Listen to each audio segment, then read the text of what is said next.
Hi OTC, Fit Life Foodies. All right, this is Terry. So today I'm going to show you a quick dessert, something you can put together with minimal ingredients that really looks impressive. So it takes just a few ingredients and things that you can find in the store. So we're going to start with some puff pastry. And I've taken this out of the freezer and let it thaw at room temperature. It's still a little cool, but it's not frozen anymore. You can find this in the frozen food dessert section at Walmart, all right? And then I have some Granny Smith apples, and I've taken some of them and I've already peeled them and cored them. And I like Granny Smith because they don't fall apart when you're cooking them, plus they have a little bit of that tartness to it, which is nice. And then we need some apple jelly and some butter and sugar. So like I said, minimal ingredients, but it's really going to look impressive. So I have 4 apples, and I'm gonna slice or peel this other one real quick. Now my oven is heating up and it's 415. I'll probably turn it up about 425 in a minute. And we really want it to be at a high temperature because we want this puff pastry to puff up. That's what it does. And we're going to roll these out, or roll it out, and then place the apples in a nice decorative pattern over that puff pastry. So it's got a very pretty presentation. And this is something that you could really fix like the night before and have a really nice breakfast if you wanted to impress company, or you could serve it for dinner and have some ice cream on the side with it, and then some caramel syrup to top it as well. All right, now I don't have an apple core, so what I'm using here is a melon baller. Not quite as pretty, but it gets the job done. And sometimes it's all about learning how to use what you have in the kitchen before you go out and buy something that you really don't need. That's an inside joke, by the way. All right, so there we go. All right, so I'm gonna slice these, and we're gonna slice them not too thick, because we're going to put them in a nice pattern. So pretty thin, but I want a good little bite to them as well. If they're too big, it's really not going to cook very evenly. You're gonna have apple that's not cooked, and if it's too thin, of course, then it's gonna just disintegrate. So we want something with a little bit of substance to them. Not too bad.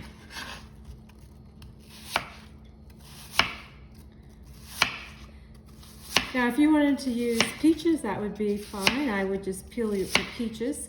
You could even use pears. Just make sure that they're soft. They're not too firm. You don't want something that's going to be difficult to eat. And then again, you're still going to peel the pears and core them as well. But everybody likes apples. I don't know who doesn't like apples.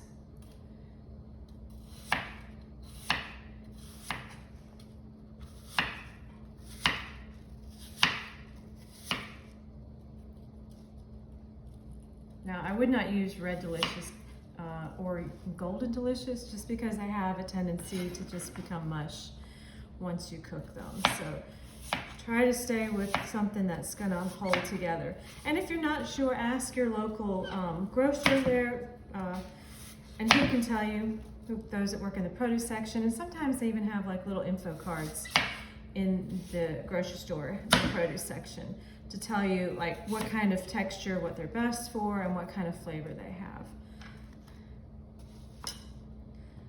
See, these are running out of cutting board here.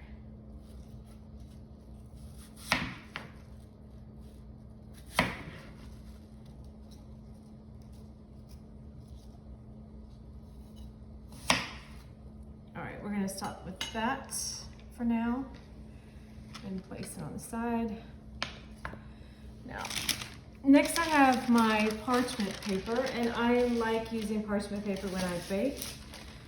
This is not the same as wax paper, by the way, okay? So don't confuse those two. This is parchment paper. This can go in the oven.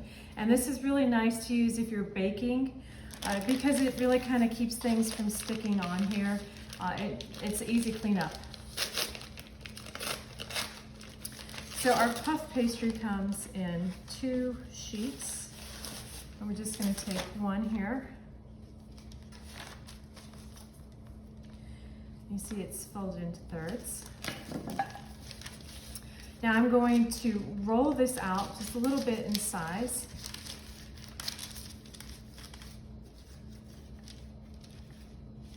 You don't want it to get too warm though, okay? So don't let it sit out at room temperature too long.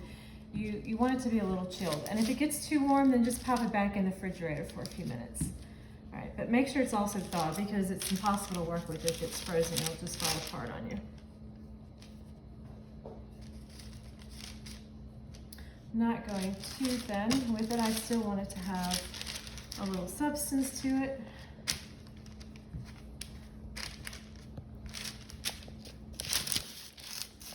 All right, so there we go. Still keeping that nice square size. All right, now I want to create an area for my apples. So what I'm going to do is I'm going to take my knife and I'm just going to cut. I'm not cutting all the way through my puff pastry. I'm just cutting like a little edge or a little border. And what's going to happen is when we bake, it's going to puff up and rise more than the other area will.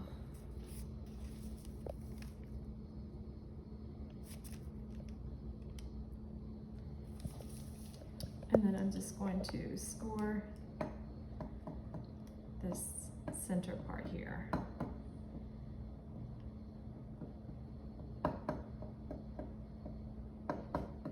And this is not going to be an exceptionally sweet dessert, which is really what I like.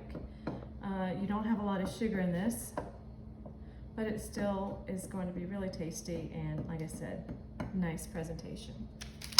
All right, so next I'm going to start taking my apples, and I'm just going to make a nice little pattern here. I'm going to do diagonals.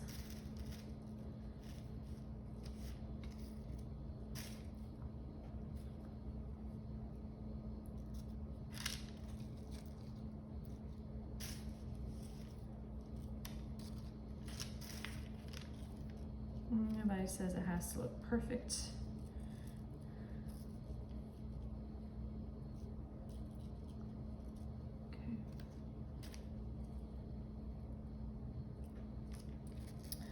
Okay. I like to give you recipes like this to work with because when we're cooking, cooking is really about experimenting. When we are cooking in the kitchen, we're just following, we're tasting recipes and we're learning things about spices and everything. Baking is a science though. It's an art. And if you're baking from scratch, anybody that's baked from scratch will tell you that you really have to be on point with your ingredients, otherwise the whole recipe will fail. This recipe, you don't have to be on point. It's really pretty easy, and if you mess something up, it's not going to be a huge deal about that. It's not like we're having to weigh our baking soda or anything like that. So let's see. Gonna be like little puzzle pieces here that we're putting in here.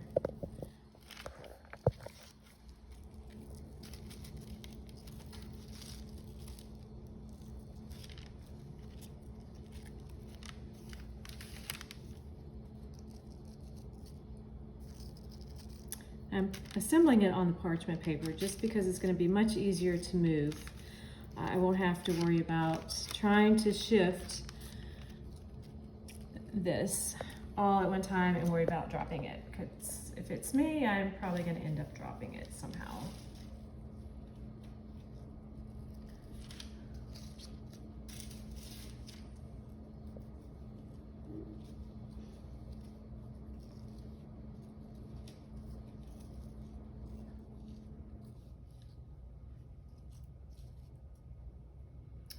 Let's see what else we can put in there.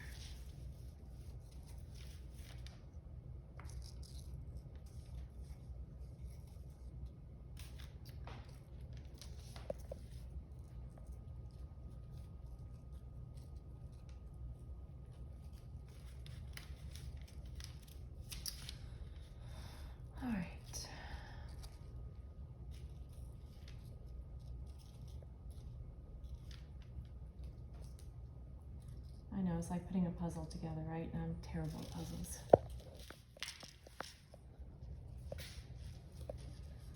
Okay, that looks pretty good. So we have a nice little pretty design here. It will do. All right, so I'm going to slide this onto my baking sheet right here.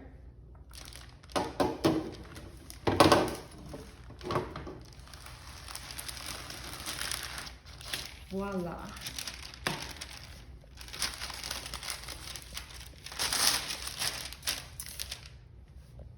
And next we're going to sprinkle some sugar on the top.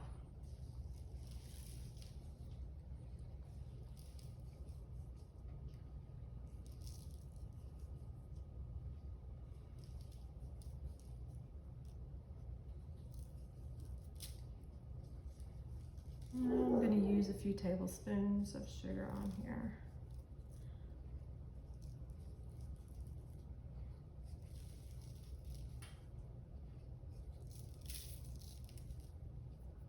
If you want to put a little cinnamon and nutmeg on there, you could, that would be fine. I just like keeping it like this so that you see the apples, they come through. All right. Next, I'm going to take my butter.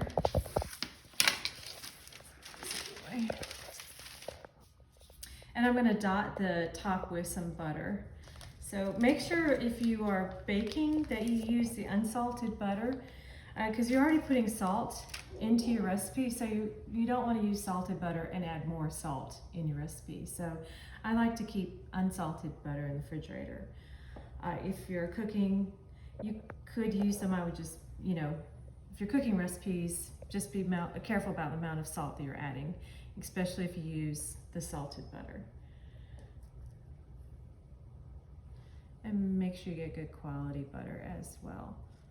Not saying you have to go out and buy the most expensive butter, but you want to make sure you get good butter. And don't use that margarine stuff, okay? Use the real butter. If you're going to bake and you're going to eat well, use the real stuff, because it really makes a difference in the quality of your food and how it tastes. So we're just going to put a few little dollops of butter on there.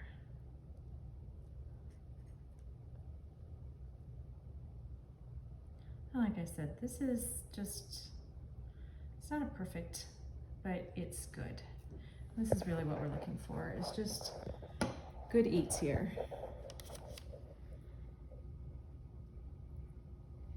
All right, so there's some butter. We've used about 2 tablespoons of butter on that. And I'm gonna throw just a little bit more sugar on top. All right, my oven is warm. So I'm gonna pop this in the oven for about 15-20 minutes. Keep an eye on it. We want it to be nice and golden brown. We want it to be nice and puffy. So we're gonna keep an eye on it. Could vary a little bit depending on how your oven cooks, if it's cool or hotter than that temperature. So let me put this in the oven and then we'll come right back. Hold on, don't go anywhere.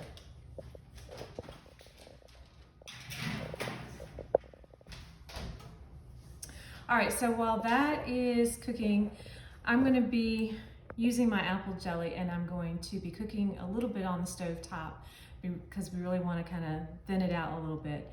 And I'll be using some water or some brandy or some rum if you have it in the house. So stay tuned, and I'll be right back with that puff pastry when it's done. All right, so it's been about 20 minutes, and I had the oven temperature about 425. So it took just a little bit longer. So we're gonna pull it out. Here you can see that is nice and golden brown. We've got the raised edges right there from the puff pastry where we cut our little border. So now we're going to slide this onto our pan. Ta-da! See, that's why we have parchment paper right there.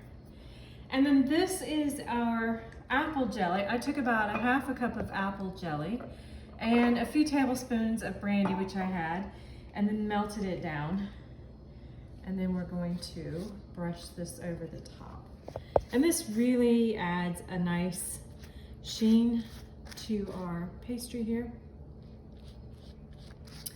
And that brandy really gives it a nice little flavor as well.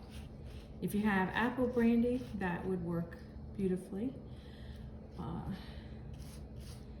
Water, if you're against using any alcoholic beverages, or alcohol rather in this, that's fine too. But I did cook it on the stove, so we don't have that alcohol content in it.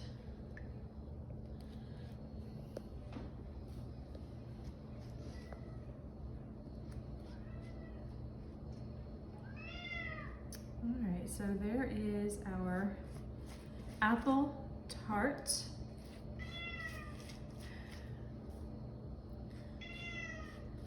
And there is our other chef in training down there, if you hear him.